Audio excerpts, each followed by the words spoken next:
When Rameau and Bernard revived Castor Pollux in the 50s, one of the things they did was they dramatically pruned what was quite a long narrative.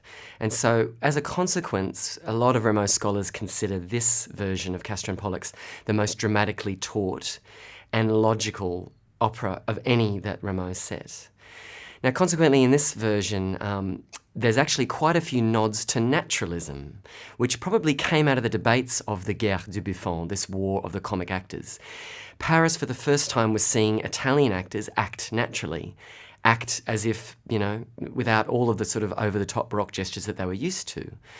Now, I think that Rameau, because he was very concerned about his audience, along with other contemporaries like Mondonville and so forth, were looking at this naturalism, and you start to see it incorporated very slowly into French tragédie en musique.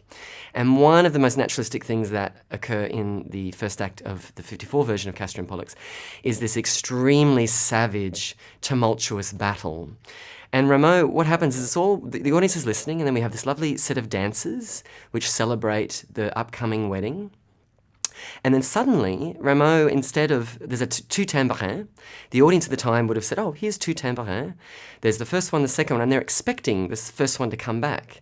But Rameau actually stops that. He does tambourin one, tambourin two, and then it immediately stops and goes into this, suddenly you hear trumpets. Now, for an audience at the time with their set of expectations, this was crazy. This is suddenly, it's quite realistic in a way to suddenly hear trumpets. And then that whole section moves on in a very naturalistic way. I mean, to us, it doesn't feel as naturalistic as you might see in the movies. But of course, at the time, it was breaking with so much declamation and formal procedural acting that it was understood to be really quite naturalistic. So that's one part that one of the attributes that we recognise in this version as being quite unique in Rameau's oeuvre. Of course, later on in the show, we have the traditional entrée or divertissement that the French love. That's when the action basically stops.